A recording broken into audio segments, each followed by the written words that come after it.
housing strategy, comments, 2020 goal setting, and then equity lens response. And then citizen comments, committee comments, and adjournment. I do have it up if you need to refer back to it.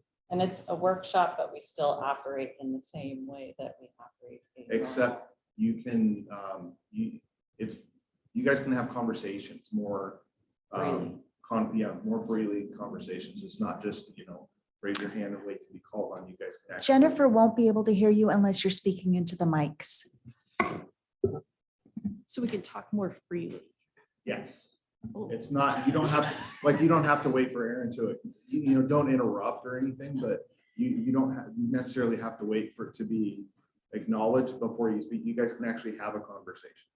That's what workshops are for, is for you guys to work stuff out and have these conversations. So. Yeah. Okay. All right. So it is 1:03 and I will call this meeting to order. So we'll do a roll call first. Committee member Gates here. Committee member Carney, thank you. I don't have anything in front of me, so my brain's not going to work. Committee member Strickland. Here. Committee member Smith here. Committee member Schwiegert. Committee member Feldman. And committee member Stott. Okay.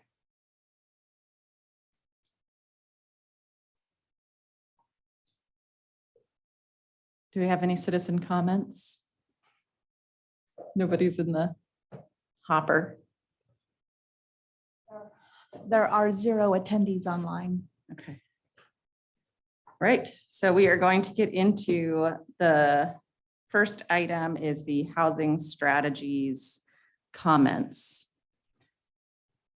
So I know we talked about wanting to put together a formal. Oh, okay. Some members joining us.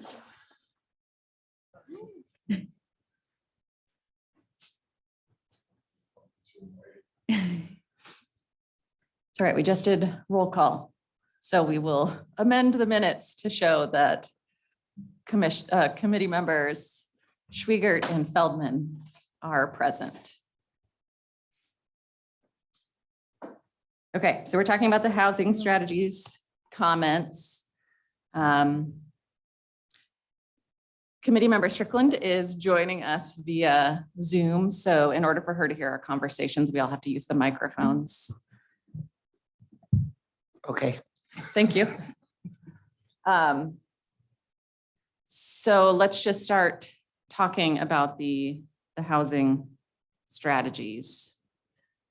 Did everybody have a chance to review the enormous packet or look at the recording or attend the open house? I attended the meeting and I took a photograph. I ran out of copy paper. Someone copied the wrong thing. And so I ran out of ink. So if you guys can have a copy here, you can make copies for everybody. But it's what the residents of Estacada want. I don't know if you want to just pass it around or. Of those that responded to the survey. Of those that were there. Not the responding to the survey, it was where people thought that they. Oh, the dot, did they do The dot dots, voting? Yeah, Okay. they put dots up on, they had all the questions, like what's in the packet. That would probably be helpful. They're both, yeah, you need both of them. Is that Because there was two pictures? different boards. So is it pictures of the dots? Right. Oh, cool. And the dots, the colors don't represent anything. It's where Just they're what they placed had. on the board. But they had all the questions that we got in the packet that was sent out. And then they had like a board that had, and you put the dots where you wanted. And so, So it was proposing the top, how many of those strategies were presented and voted on?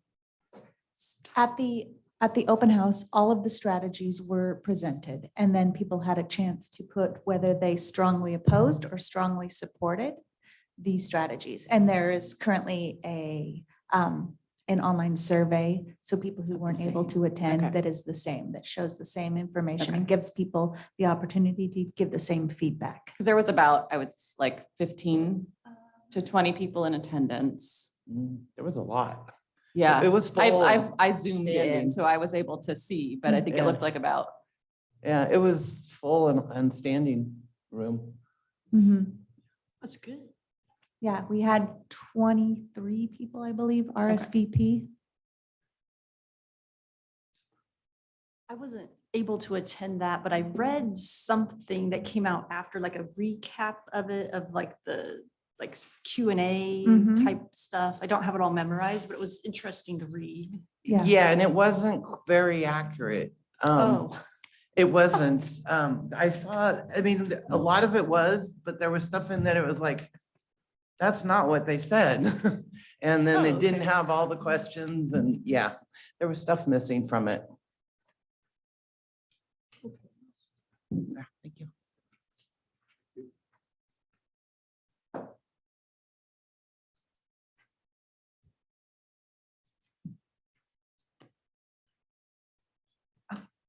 Thank you.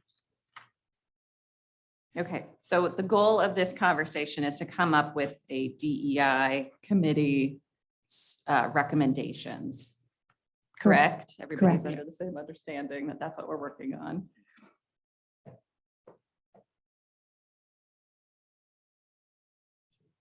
To just Yeah. look this over.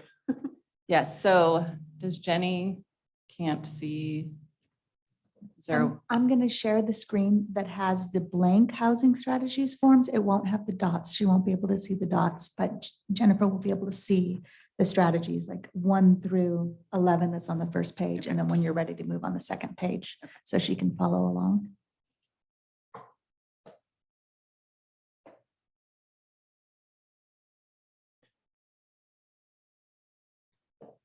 You can see that, Jennifer? Yes, thank you. Okay. send it.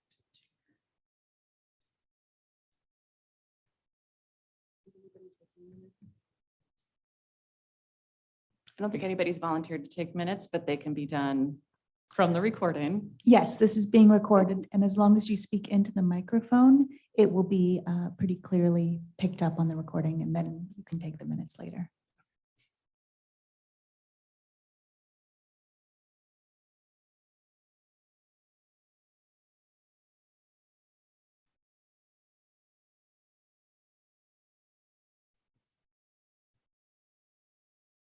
Okay, Jenny, I just sent you photos of the documents. They're going to be hard to see, but you might be able to kind of see where the dots are in relationship to the clearer one you can look at on your monitor. Got it. Thank you. That helps.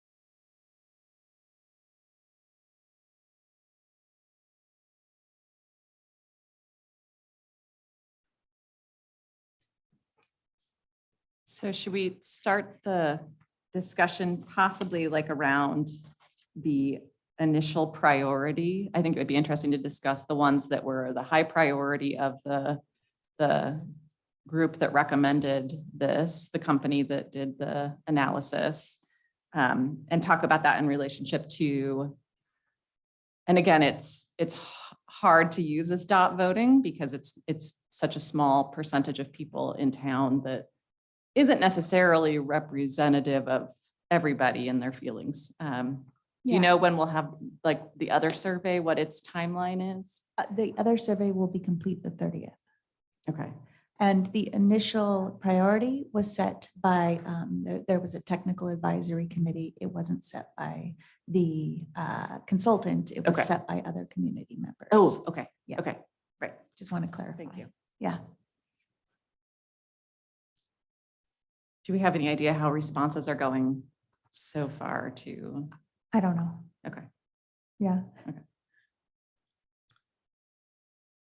Okay, so unless anybody else has another method for discussing, does anybody have another idea? So we'll start with the things that had been identified as high priority by the committee that worked on this, the task force, and where those landed with initial support. And then we can also just discuss from a DEI perspective, those things. So the first one was increase allowed density in existing zones, which was a high priority, but was strongly opposed by the group in attendance. I mean, by 6 people. And if there were 23 in attendance, 6 people voted for that one. I'm curious to, the guy that was the company that put out what these priorities and stuff, who do they work for? Well, they didn't do the priorities. I think Who did the priorities? Whose The- priorities are these? It was a. task force. Task force, basically like a committee that was formed by the city council, city staff. It was a committee of community members that went through and did this. Let me see, it was.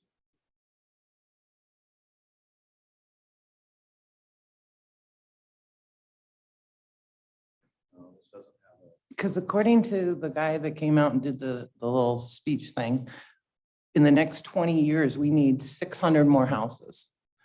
And if we're on track for 20 or 2,000 new houses in the next 20 years or something. Our housing needs analysis isn't complete yet, so the housing needs analysis is not complete yet. That's what we're working towards. Don't forget to talk into your microphone, please. So, The housing needs analysis isn't complete yet, so the numbers that they're working with are not completely accurate numbers. We don't know what those numbers are. That's what we're trying to figure out with all of these surveys and meetings and everything. That's what we're trying to figure out is what our actual housing needs are.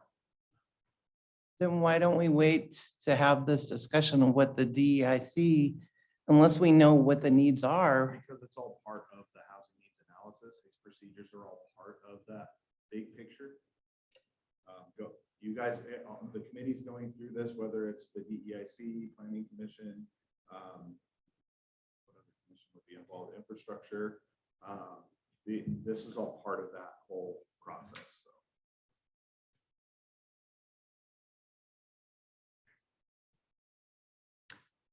I might need just a little refresher on like, what is our goal as we're going through this, giving feedback based on DEI? so I think we're supposed to look at the proposed strategies and come up with recommendations on what we think the priorities should be, because they're given in high, medium, and low priority. So I think we're just supposed to say from our perspective, looking through a DEI and equity lens, what we think the priorities of the city should be. Like what things will most address any inequities or access issues or. Okay. Thank you. And we're currently looking at the first high right now, Yes. which is number 3. Yes. Okay. So allowed density. And I can see why people initially can bristle at this one, because the idea of, we've seen a lot of houses be built in small spaces. And so I know people are concerned with that, but I think that's what code is for, and I don't know how that happened, right? Like everybody thought the code, the way it was written, would not end up with having houses so closely packed in together. But I'm sure there have been lessons learned on how code could be written differently. I mean, speaking from the city council perspective, Yeah, that, we definitely were, I don't want to say blindsided. We didn't put enough due diligence into that when we allowed the smaller lots, just assuming that they were going to build smaller houses, not, taking them for their word, saying, not knowing that they were just going to put the same size houses on the smaller lots. And at the meeting, they had their whole presentation, it was about this thick. They had a copy of it back here, so I started going through that because we had an hour, so. And on the bottom of it, there was a little asterisk thing, and it says, making all the changes, like making smaller roads, making, letting them do the smaller roads, letting them do the smaller lots, letting them do all that stuff does not significantly change the price of the house. All it does is change the livability of Estacada. right? I think they said what can change the price of the house is when you allow multiple dwellings on one lot. So higher density housing because you're paying for the infrastructure once instead of still having to do independent infrastructure for each individual lot. If it was duplexes, triplexes, those types of things utilize the same infrastructure. If I read that correctly. Which is what we don't have a lot of, is the multi-housing. And I think that's something that almost everybody that was at the meeting, people don't move to Estacada to move into an apartment building. People move from Portland to Estacada to have a house. And right now, there's no way we can control the cost of a house because commodity prices The market demand are exploding. Lumber prices in the last 3 months of 2021 tripled and quadrupled. So until commodity prices start coming down, the contractors are going to do nothing but take those costs and pass it along. And it's going to result in $600,000 houses being built on 1/10 of an acre. And they're going to go up higher and it's going to cost more money. So like I said, most people, the people that I've talked to, they don't want Estacada to turn into Happy Valley. They don't want Estacada to turn into Clackamas. They want Estacada to remain Estacada. And if people want to live in apartment buildings, because that's one of the things the guy said is apartment buildings, everybody's in favor of affordable housing, and I get that. But you have to, some people have to take responsibility for, okay, I make $100,000 a year. I can't live in Beverly Hills. I'd like to live in Beverly Hills, but my finances just don't afford that. So are you saying that certain people just shouldn't be able to afford to live in that's Estacada? not what I'm saying. I'm saying they need to look at housing where they can afford to live. The city themselves shouldn't restructure and put apartment buildings up in Estacada, because Estacada, I don't think the majority of the citizens of Estacada want a 250 apartment complex in town. I don't think too many of them want 50 apartment complexes in town. Because when you say apartment complex, and the guy that was talking the other day said Happy Valley, when you're driving on Sunnyside Road and you're seeing these Mondo apartment complexes, that's what people think of. And So the goal with apartment complexes, duplexes, triplexes, quadplexes, the goal with that isn't, we're not trying to bring people from out of Estacada into Estacada. We're trying to retain the local community. We're trying to be able to help support and provide homes for Estacadians to live in. So just for an example, my son recently moved out.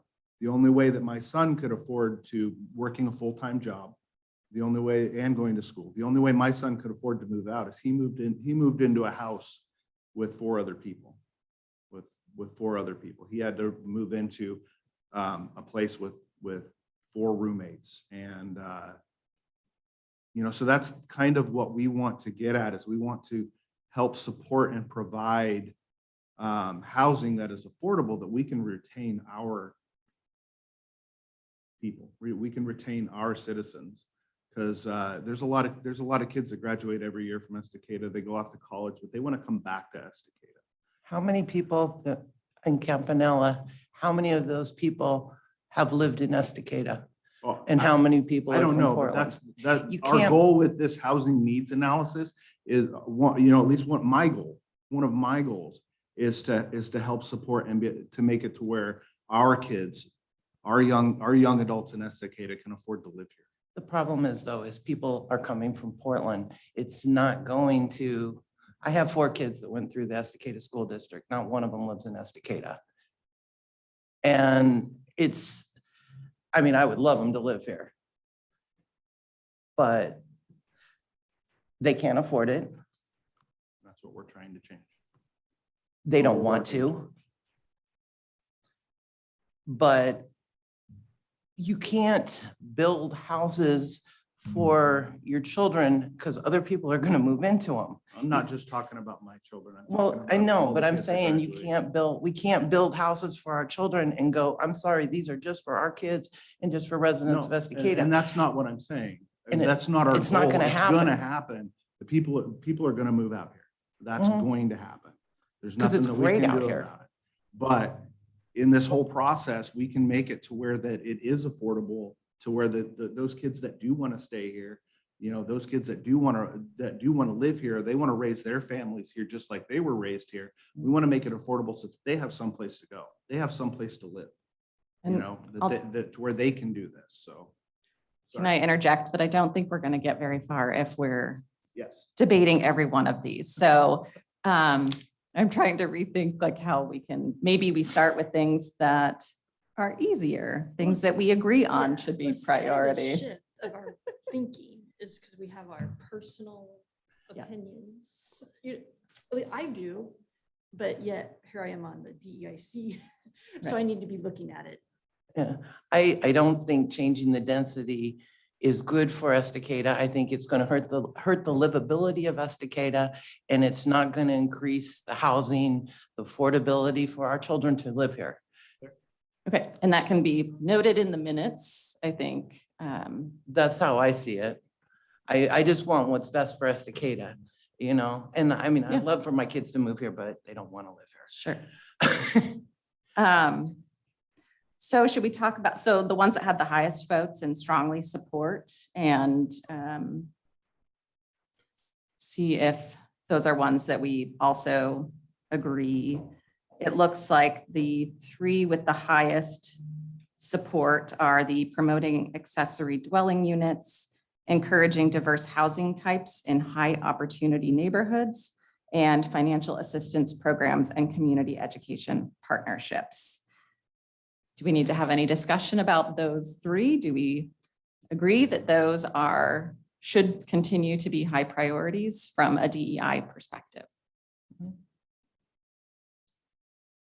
I agree. Yeah, I mean, I think the financial assistance one and community education and partnerships is huge. Like that should be something that we, The financial promote. financial assistance one is pretty tough. There's a long waiting list and we are looking into, well, we directed city staff to look into the programs and see, you know, so we could get realistic numbers on what, because Councilor Dunsmuir said that the waiting list for some of those financial Section 8. assistant programs is very, very long. And like I said, council directed staff to look into those programs and just to get accurate numbers on what it would, you know, if that's even something that we can prioritize. Yeah, like HUD, you can't even get on, you haven't been able to get on the program for like 5 years. to they even open get on the the wait list. Yeah, sporadically. Yeah, and they haven't opened it in 5 years. Yeah. It's, But putting something about education and partnerships should always be your top priority, right? So promoting accessory dwelling units, any conversation? I know that there was some, in reading the packet, there were interesting comments about some people, you know, having the idea that accessory dwelling units are just another way for people to make additional money that don't need it. And then there's the idea of having opportunities for family members to live closer, or your grown children to move out of your home into their own on the same property, but still their own place. I think it all depends on how it's put in. If you do it where, like, you've got like Punkies. Do you all know Punkies? You've got that, and then you've got a nice mother-in-law quarter next to your 300 or Yeah. $500,000 house. So it all depends on how it's done. So code is important in all of these and how it's written. Permitting and code. Yeah. Mhm. Code enforcement, absolutely. Can I interject? So if there's something that you like the idea of or don't like the idea of, but it's potentially something that you'd like it if it looked like this. So like ADUs, you would like ADUs if they looked like this. This would be a good time to say, hey, I like ADUs when they are, under 500 square feet or look similar, whatever it is, that's where the code comes in. Mhm. So from a DEIC perspective, we're just looking at the ones that we identify as the most important to promote for feedback from the community. Is that accurate, right? Because we're just giving a recommendation like, hey, it looks like our citizens that attended this housing strategy are identifying these as primary or most important to how they want to see Estacada develop, right? I don't think we're speaking, I mean, I don't think we're speaking just only on behalf of the people that attended the session. Mm. I think we're looking at it from a broader view of different issues that may impact people in Estacada and bringing sort of, I don't know, a different way of looking at things if it's missed. I mean, the people who determined what the high strategy or high priority things are may have hit all the things already, but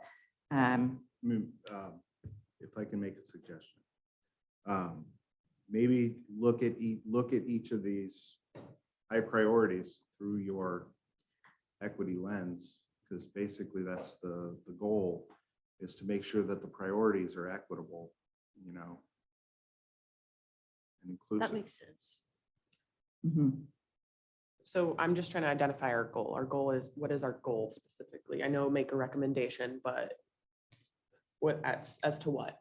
As what the high priority strategies are. Okay. Through Should the be. Thinking, keeping in mind diversity, equity, and in conclusion. Yes. Okay. Got it. Right. And when you start by, like, one of the equity lens questions is who's currently left out, I think, or that's one of the angles that you come at it from. So when you look at it from that angle on who's left out of housing, who doesn't have opportunities to live in Estacada, then One is lower income, is people who are left out. yes, in most communities, Yeah. but here also. Yeah, okay.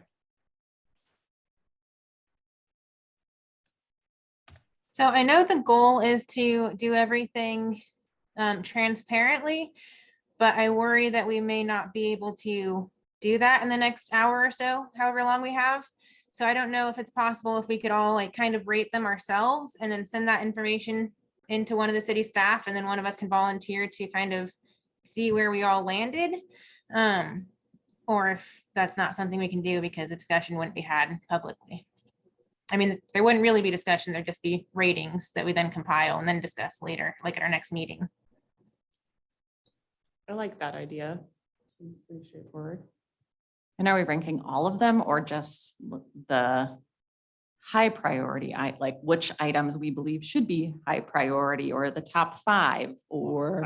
I think that you should look at every single one. Because this, the community feedback is one thing, but getting your feedback also. Of course, everybody wants community involvement and wants to know what they want, but the responsibility of this committee is to come back with a recommendation based on DEI. So I mean, I think that I'd almost rather you look at a sheet without the dots personally, just to form a DEI opinion. And then during the discussion, when you guys come back with your information, and then during the discussion, you can put it all in together and discuss it that way.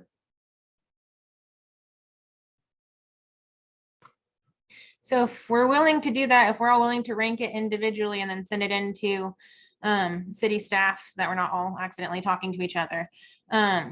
I'd be willing, if they want to forward it to me, I could compile all of them, or if they want to have a couple people do it, just to make sure that we get everything accurately.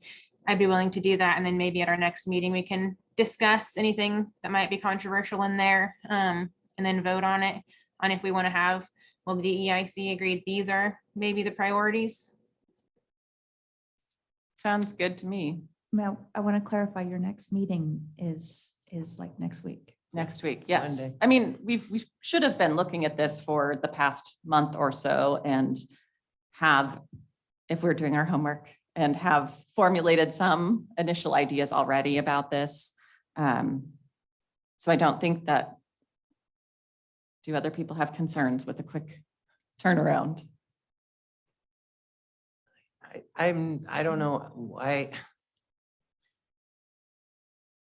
I personally think we should, the housing, I'd like to see what the housing needs analysis says when it's done. And then, yeah, we need more mobile homes. We need a couple more apartments.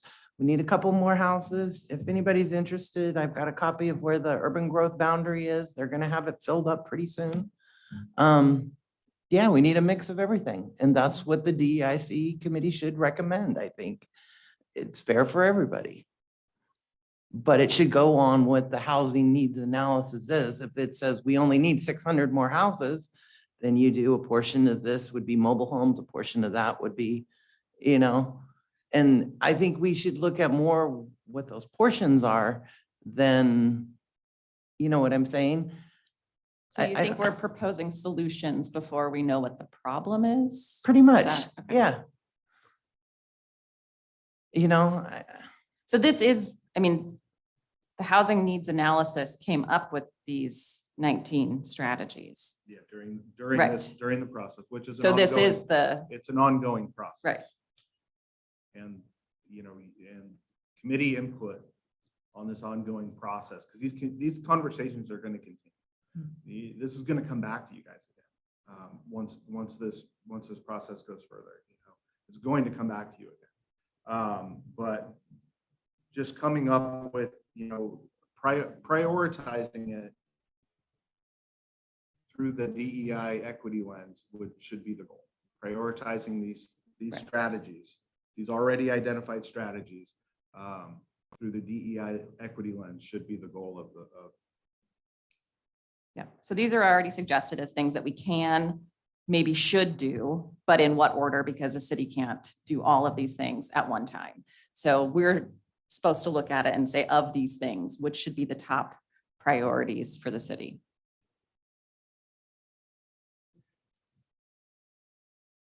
So how quickly, so we're trying to have all of the responses tabulated by the next meeting, is that possible? Which is the 28th in 1 week. I can do it today. I have a problem with church today. Does everybody have time in their schedule in the next? Couple of days. Yeah, say turn them in by Thursday. Would that be enough time, Jenny?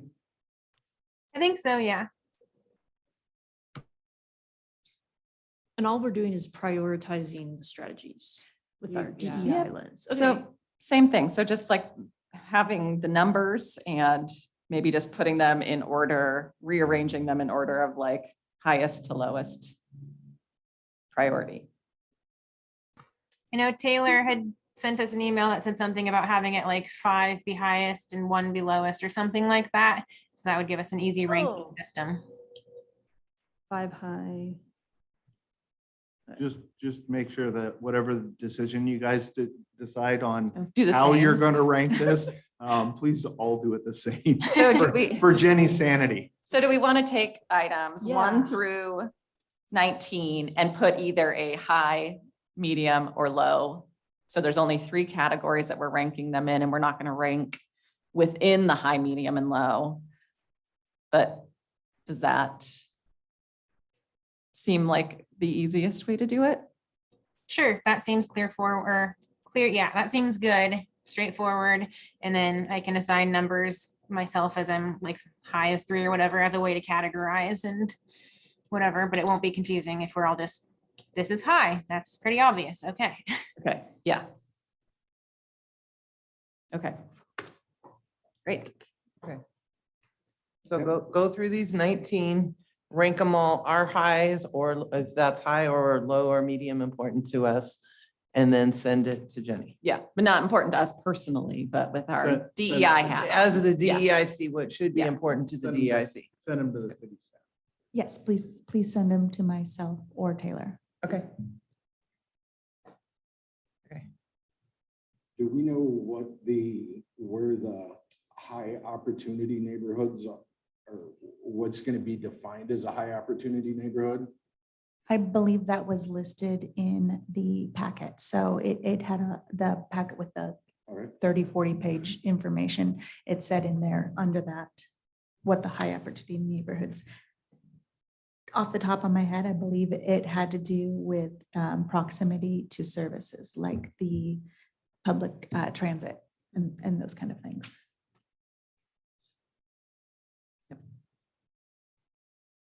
Okay, so the next item for committee business was our goal setting. Do we want to do the equity lens response first? Because that feels a little more open and shut instead of goal setting, which could go on for a while. Yes, the thing is that I have had trouble getting in contact with Shannon Okay, through Messenger, but we were responding through email, and then she sent me a Google Doc that I don't have access to. So I have like a overview kind of what we were talking about. But she added some to it that I can't see. Do you want my response to that?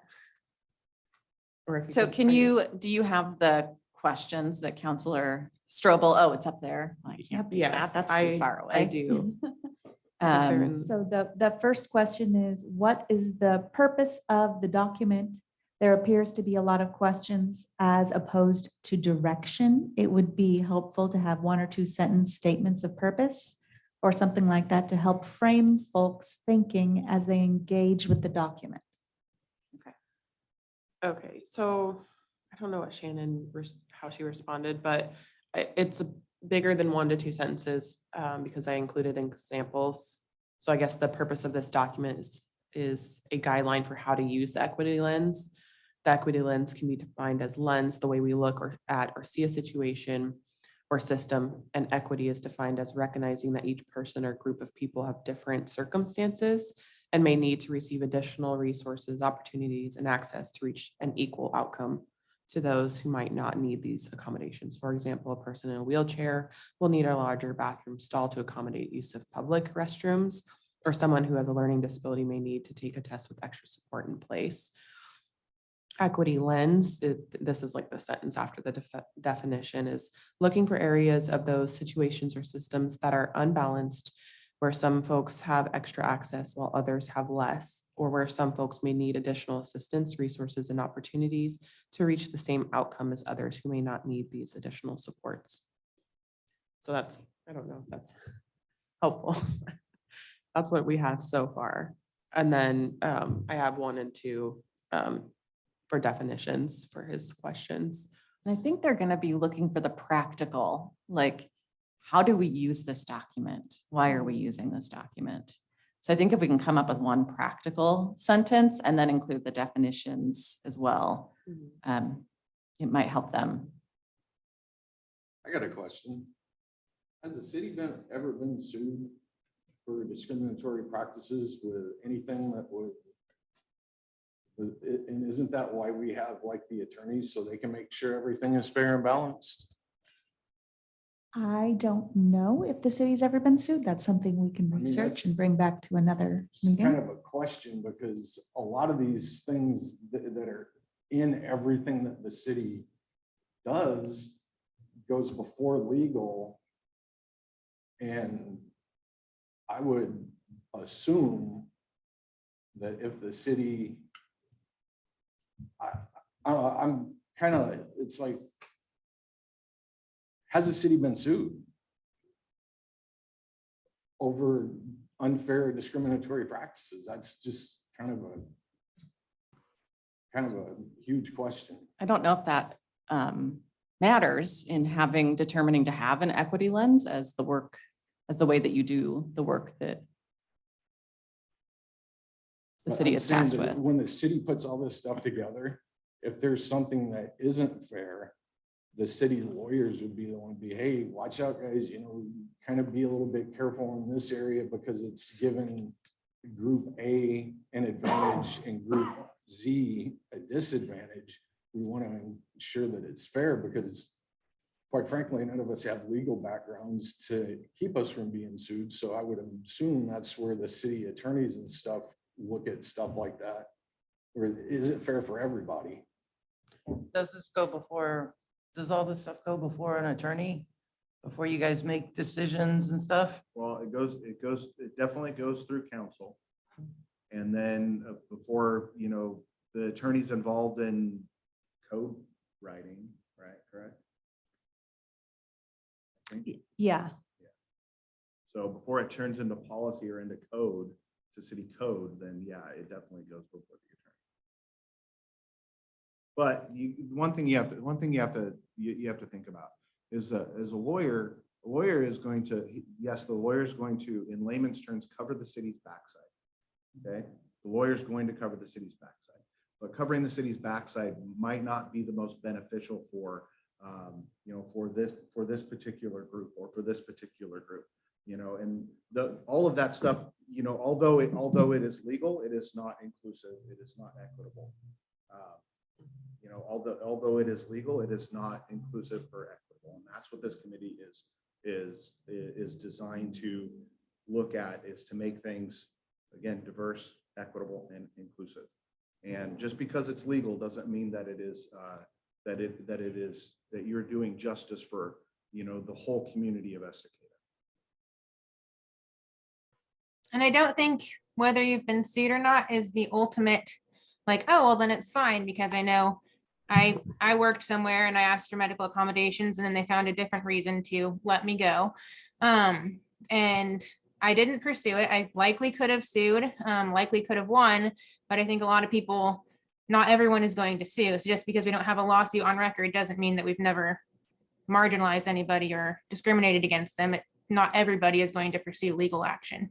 It's a very intimidating process. I understand that, but what I'm trying to figure out is there anything in city code that strictly excludes someone? And from what I see, I don't see it. People might not like it, but it's not, I've yet to see something in city code that excludes one group and makes it favorable for another. Kurt, can I ask the purpose of these questions? That's one of the questions that's up here on the board. What's the purpose of the DEIC and equity lens? That's one of Paul's questions. It seems you're arguing that there is no purpose for the DEI or equity lens. I'm asking a question, and I'm sorry you don't like the question, but some questions need to be asked, and that's one that Councilman Strobel is like. I don't even think there is a purpose for the DEIC. Then why are you part of the committee? Because I sure it's don't want fair. anything brought in that shouldn't be, that I don't want discrimination against a group. I just want to make sure everything's fair for everybody. Then that's the purpose of the And that's, DEIC. and that's exactly why I'm here, to make sure Yes. everything's fair for everybody. So that answers this question. Yeah, The purpose of the DEIC is to make sure that everybody has an equitable access and nobody is excluded. So Yeah, that and answers that's- your question. that's the way it should be. Everything should be fair for everybody. And I don't think anything thus far has gone against No, that. no. Well, I So, don't think Paul is asking what's the purpose of the DEIC. He's asking what is the purpose of the pilot equity lens specifically.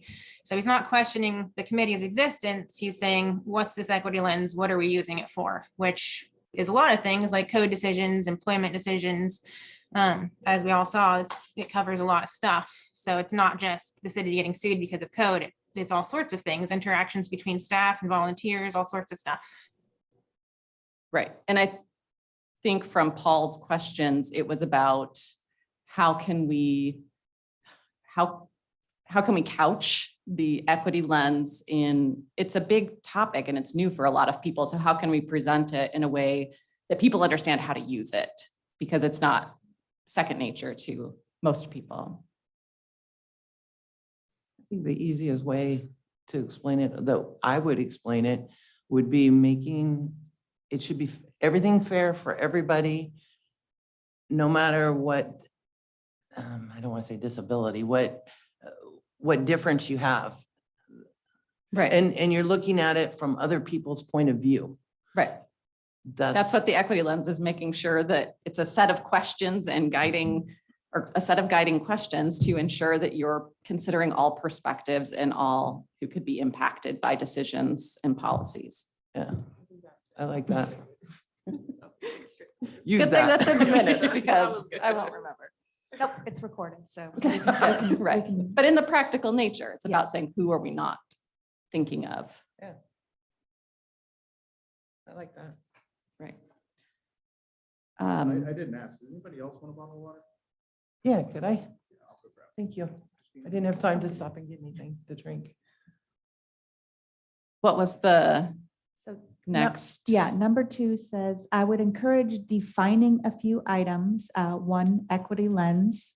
2, systemic exclusion. 3, systemic barriers. Okay.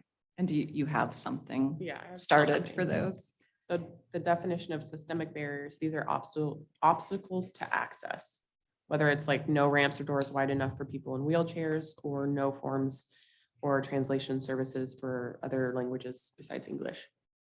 Number 3 would be systemic exclusion. Those are policies made to exclude certain people. One example was women couldn't open a line of credit or buy a house without the co-signature of a male counterpart until the mid-1970s. So that's just an example of policies that were made to exclude certain people. Okay. Good. What was the next point? Oh, The definitions of diversity and inclusion seem good, but they both include statements after the definition which appear to be ideal anticipated outcomes as opposed to straight up definitions. I think it would be more straightforward to just use the definition. Not necessarily a question, just a suggestion. And then number 4, page 5, item 3 mentions compensating outreach partners. There may be questions about this. I have no response to that. I have no idea. When I read that, I don't know what it's referring to or how we would compensate outreach partners. Exactly. Which page was it on? So I only page- know from- Page 5, item 3. Like outreach, like out in the community, like door to door canvassing. I've heard of some of that with my. I think the problem is Somebody. Go ahead. Sorry, I Go couldn't ahead. hear you. I think part of the problem is I know this was a document we just copied from something and we were like, well, we can change it later.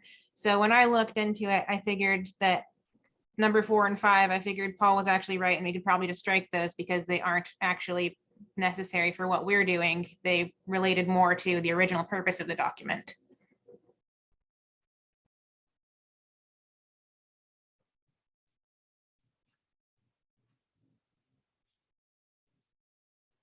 Okay. Was there a final thing?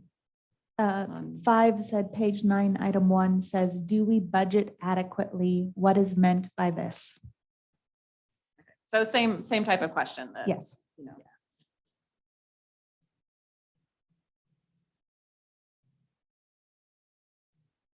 I mean, that seems like a valid question, though. So it's, are we putting our money where our values are, is that type of question. So I think those are fair questions to include, but maybe it's just that we just sent them this to look at, and it was very nice of Counselor Strobel to give us some initial feedback. Because it shows me that he wants it to be a useful document and that we still have work to do in helping people understand what it is and what all of these guiding questions are, that we're not saying these questions have to be used, right now, they're just examples of ways that we can examine different processes through the city's work to see if we're being equitable in our policies, in our budgeting, in all of those things. So where do we go? So we can respond with the definitions, how they're supposed to use this tool or what we're suggesting that they do with it. But it seems like we should have more conversations with the city council, because they're not going to just read this and be like, great, let's start using it, because it's pretty different than what's been being used right now, which is nothing.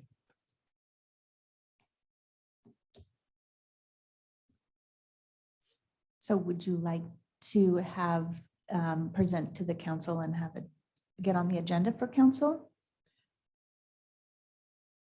I don't know. What do you all think? I mean, it feels like if we could just have a conversation that wasn't a formal. You can schedule a workshop with the council, a joint workshop with council.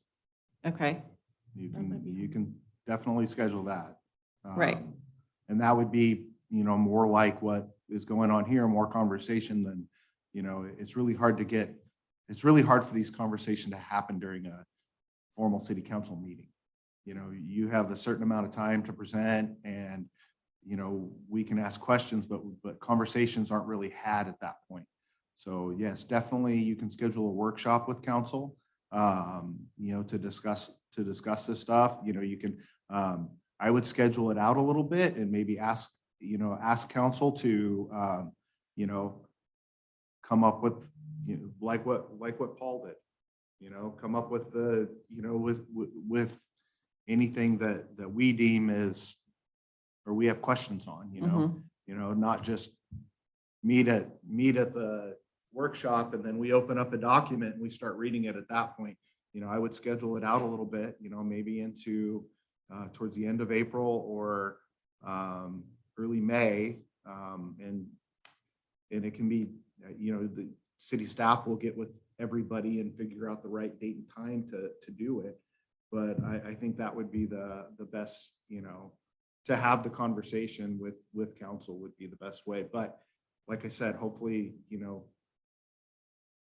everybody, actually looks at it and doesn't just open the document the day of the workshop to, I think it'd be great if we could have a workshop and have it coincide with some smaller project that city council's looking at, so that we could actually say, let's practice, let's take this equity lens tool and apply it to this discussion that you're having, just to see how you would use it. Because I think you have to make it practical and show them how to use it. So I don't know if there would be anything that. I think you could just take like anything, the housing, one of these and say, okay, here, we'll apply the equity lens to one of these questions or whatever and do it that way. I don't think we need a actual thing. You know what I'm I know, saying? I'm all for We could- efficiencies. We could come up with something that we Yeah. could use to do that, but I like your idea of having the council. I think that's a great idea. Having a Okay, workshop, workshop, there you go. everyone. Jenny, workshop. I never thought, when I first started on council, the term workshop just sounded so, I didn't want to do it. But since we've started having the workshops, there's been such great conversations and, and a lot of good stuff has come out of it. So I'm all for workshops now, as long as I can fit it into my schedule and everybody else can fit it into theirs. But yeah, I love the idea. So. Yeah. Okay, so we'll pursue that. Elena, do you help us figure out Yeah. how to make that happen? Either Taylor or I will work and we'll send you information. Okay. Yeah. Thank you. So, I was not here in the January meeting, so what I'm gathering is that we emailed the pilot equity lens and then we received feedback on it. Just from Counselor Strobel. He's Okay. the only one that responded with some further suggestions. And questions. are we finalizing that, or is that No, why we did it's a that? growing document that will be you know, that Always you guys can evolving. change. Yeah, you guys, it will evolve. You guys can change it as you go. It's not a code. It's not written in stone. It's not a law. Just a guide. Yeah, it's a guide, definitely. Okay. So the workshop would be for discussing the equity lens in depth. I think so, discussing it and, So I did not respond because I was part of the. right. So that's why I did not Oh. respond. I wasn't trying to shame you. I know, but I just wanted to get that out.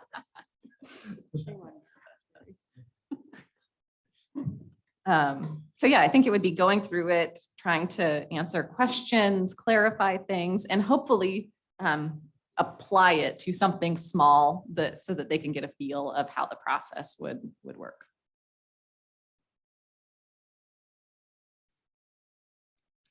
All right, any more discussion on equity lens, or shall we move on to our goals? So are we pinning those definitions until we have the workshop, or are we bringing it to next council or next committee meeting Monday to vote on anything like what we've already come up with? I don't think we need to vote on anything because it's just clarifying. We're not changing anything that we already agreed on. So it's just definition. So I would say if we can respond to Councilor Strobel with his questions and let him know that we appreciate him engaging with us, and that's leading us to work to pursue a workshop with City Council to engage with the entire council. I just wanted to clarify. Well, and I know on our pilot equity lens, we have like a glossary of terms already, so maybe we can add those definitions in as well. Jenny, you scare me every time. Sorry, pretty frightening over here. Like the voice From above. Yeah. Did I whisper? Okay. Goals.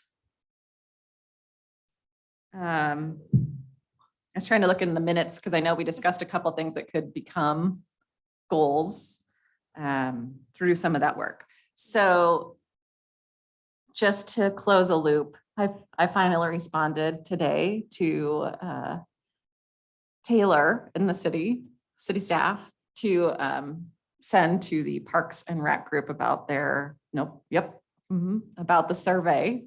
And said, I realize that the survey may already be out, but here are things that we would consider, and we look forward to engaging more with you all in the future. So I think one of the goals that we could work on is engaging with the various committees this year to partner and to help them understand how we can work together.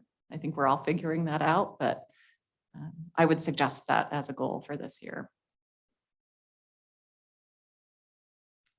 Don't we have some goals Yes. somewhere? Mhm. Probably Google. From this year, Okay. we had goals for, when are we coming up on our 1 year? It's already been, Has it been a year? has it? No, I think we're almost, wasn't it like April? April, I want to say. Yeah, that's what I'm thinking too. Oh my gosh. Or maybe our first meeting was May. Something like that, the spring. Yeah. So the first goal would be find a way to partner with other committees. Yeah, even if it's just somehow it's starting to develop that back and forth relationship. I think it helps us clarify how we can work with them, and then for them to see the different types of things that they could be engaging with us on. Okay. I would say continue the development of equity lens and the use of the lens. Obviously, it's still work in progress.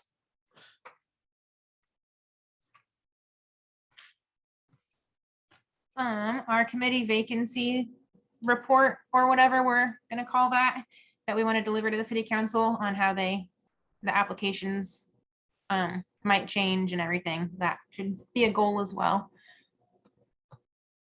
So having the consistency among applications for committees. Yeah, and whatever recommendations we come up with for the application process for vacancies.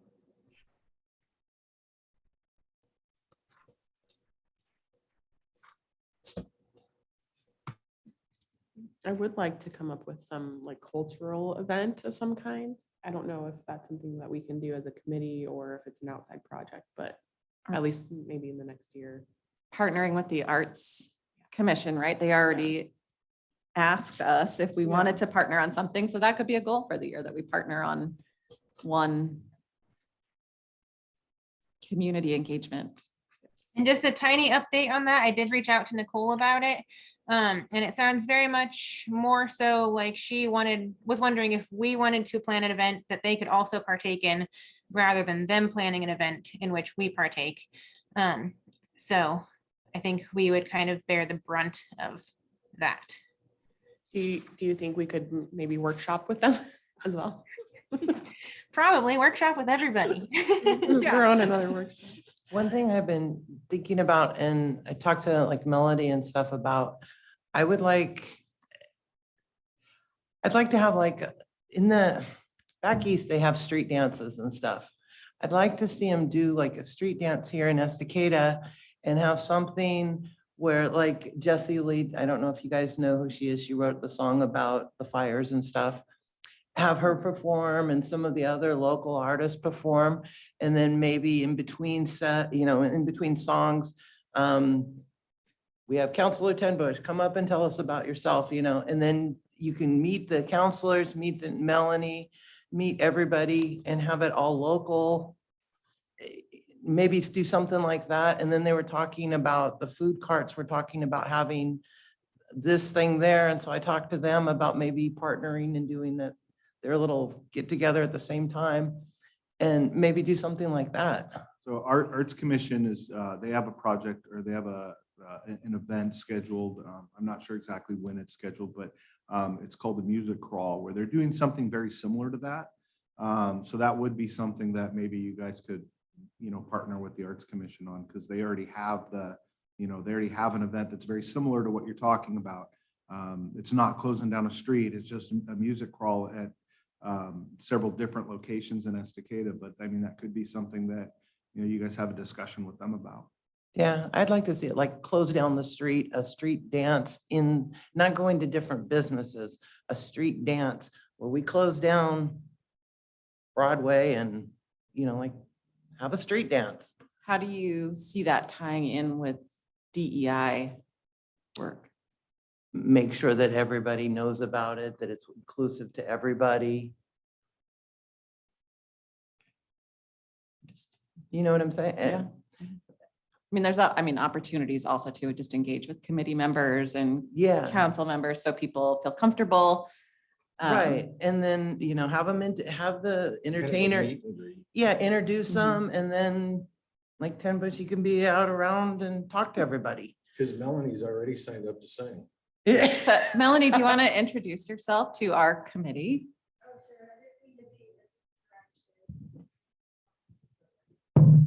So we do have Jenny. Jenny Strickland is participating via Zoom. Via Zoom. Hello, Jenny. Yes, I am Melanie Wagner. I'm the new city manager here. I've been working here for quite a while, and just, that's loud. So as of Friday. Thank you. Maybe it is my phone. Anyway, as of Friday, I'm not interim city manager, permanent city manager. So just thought I would, since you're meeting here in the middle, thank you. And hi, Jenny. There we are. Yeah, so I just thought I would pop in. That sounds like so much fun. And I wonder if it's something also that the Downtown Estacada Commission might be interested in. So I think there might be some overlap with some good committee work that we might be able to like partner up on with things like, in fact, we'll be having a grand opening up at the park, which isn't closing down a street or anything, but that will be one event. And then I know DEC is wanting to do some other events. So let's kind of start figuring out how to get people back together. And yeah, I don't know where to exactly go with that, but Yeah. so far, that's what I've heard so far. So anyway, I just thought I would sit in and listen since it's so convenient because you're right here. So thank you. I think making government accessible to the community is a goal. I mean, it should be something that we're working towards. And So if we can bring the government to the people instead of making the people come to the formal government setting, we have a lot more opportunities to engage with folks that maybe wouldn't normally engage. So anytime we can have tables or something at those larger community events that allow people to see the different committees and how to get involved or what the opportunities are, I think is strategic. Yeah. They used to have like coffee with a counselor, right? Like way before COVID. Yeah. And then that kind of went away, but that Yeah, might be the- something. It kind of went away, and I'd like to see something like that come back, but it went away because there just wasn't a lot of involvement. I mean, there was one that Justin and I went to, and the only people that came were Denise and Sadie. Staffers. You know, and then another one that Justin and I went to where nobody came. And so I engaged with people sitting at the Cazadero. I started, I asked questions, and which could, just because I didn't want to just be there for nothing. I wanted to accomplish something with it. So, but yeah, I'd like to see something like that come back. And I'd definitely like to, speak with more people than the people that I speak with. So. I know, I remember when they had the coffee, and I know why I didn't do it, because I didn't want to sign up and take away from someone else. I didn't, and so I just felt uncomfortable about it. That's why I like the idea of like, put out a table and talk at a street dance, because then oh, there's someone talking, I'll wait. I don't know, I'm the type that I usually don't let other people talk too. And so, I don't know, that's why I didn't do it, because I was intimidated by it. I didn't want to, am I taking up his time when they should be talking? So that's why I didn't do it. If I would have known you were lonely, I would have came down and BS'd with you. Yeah. Sometimes I think slowly, but I think the Art Back is having kind of a street party dance that they're planning for this summer as well. And it's in conjunction with the mural they're painting, which is about the Hispanic and Latinx community. And so there, yeah, I think that might be a great opportunity, because I feel like there was somebody that I spoke to recently that I thought they understood everything that I said, and turns out they can understand about half, Spanish and English mix. And so I think we need to do better about reaching out to them, and that might be just a great opportunity also to participate with them. So I'll pay attention to as that's Yeah. coming up. I really like that one. Yeah, that's a great idea. Where's the mural being put? On the Dollar General, the third spot on Dollar General. That would be perfect, because then we can close off Broadway. I really want to close Broadway. Yeah, and that would be the perfect spot to do like a big street dance at that time, because then you've got the mural right there and everything else. When are they talking about presenting it? Probably end of July. How do we connect with the Art Back?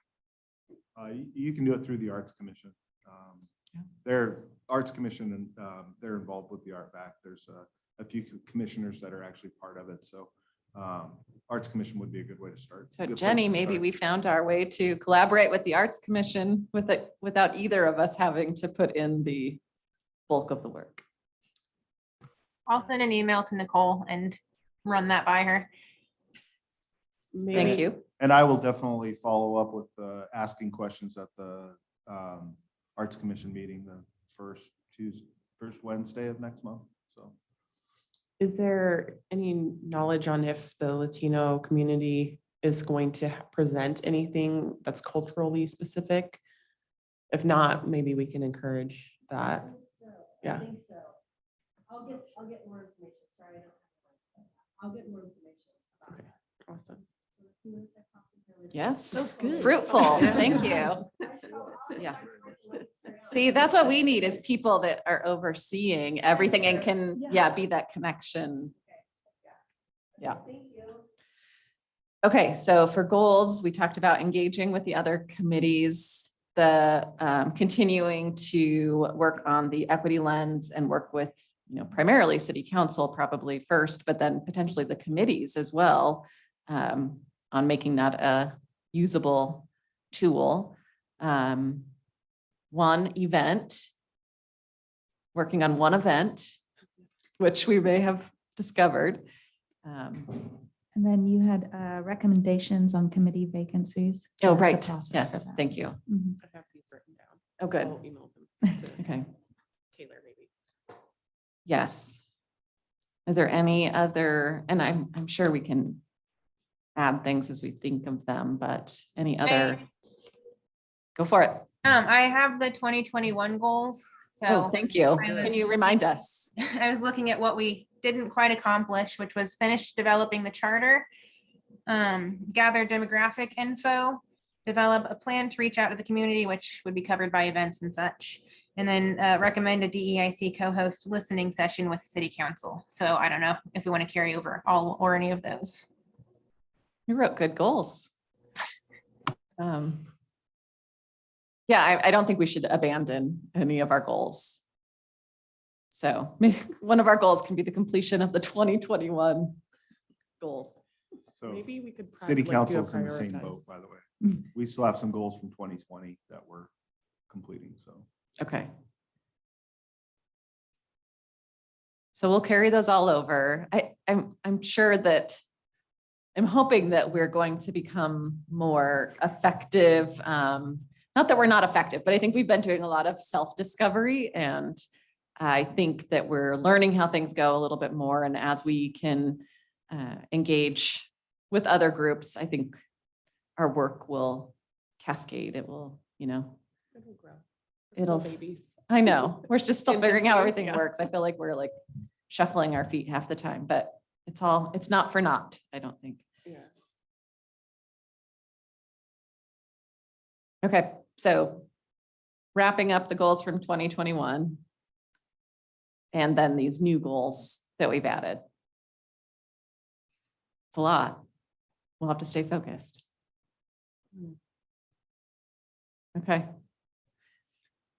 Would it be helpful to have the goals as an agenda item at every meeting? it would. That way you can look at this and say, okay, where are we at on these goals? I think it helps us stay focused. Yeah, okay. And if at some point we end up having a lot of things brought to us, we can start to say, do these things fit with our goals to help us prioritize what work we're going to take on? Great. Would anybody be open to potentially doing every other Monday, like a workshop and then meeting? Just in the first, just to keep our momentum going? If not, that's okay. Like, that's a lot. So Jerry's like, no.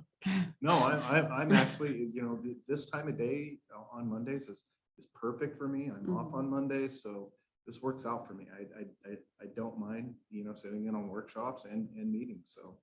I mean, it could be I an have no optional problem with it workshop. myself.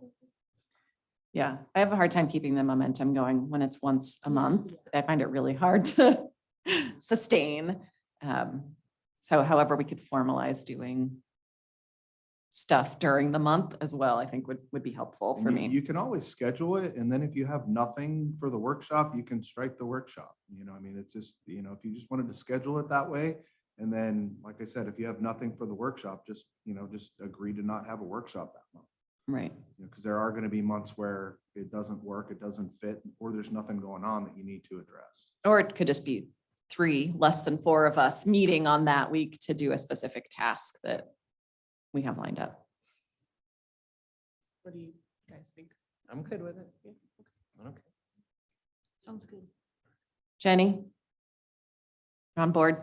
Okay, So you're wanting to do every other week? I think so. Okay. Like not a formal, like a one formal. Yep, like meeting a and then workshop on, say, the second Monday, and then Or you're the 3rd. the third. Yeah. I'd have to look. at There's the usually calendar. 4 Mondays in a month. Usually. Yeah. Yeah. We want to do a Fine. workshop, then an official meeting if we have to vote on anything, and then a workshop, like in every other sort of Mhm. thing. Yeah. Okay. All right. What else was on our agenda?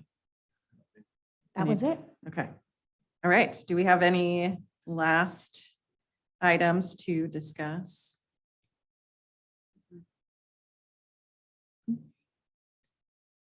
All right. Well, it's 2:17, and I guess we will adjourn the meeting. We still have two more. You have another citizen comment section. Well, And if I then it had the can- agenda in front of me, I And then it can't, but can I'm be trying to go comment. back and forth between the minutes and the agenda. Is there any citizen comment? There are no attendees online. Thank you. And so this is as formal Oh, no. as, I guess you don't have to do this portion of it because it is not it's not a typical meeting. it's a so you don't- workshop. It's a workshop, yeah. You Yes. guys- So are there any comments? I will give, open the floor if anybody has any last comments to make about the work we did today or what is coming up or just in general. I just want to say real quick, I have an appointment next Monday, which I'm hoping will not over or go too long. Sorry, Jerry, if I scared you. But yeah, so hopefully I will be here. If I'm not here at the beginning, I think I should be able to tune at the end. So I'll try. Okay, thanks, Jenny. So used to being on that side and having the speakers in front of me, and it doesn't startle me during council meetings, but man, today sitting here, it's hit me every And time. the screen is behind you as well. She's so it's like- she's watching you too. Yeah. So just so you know. She can see you. Yeah. All right. So with that, at 2:18, I will adjourn our workshop.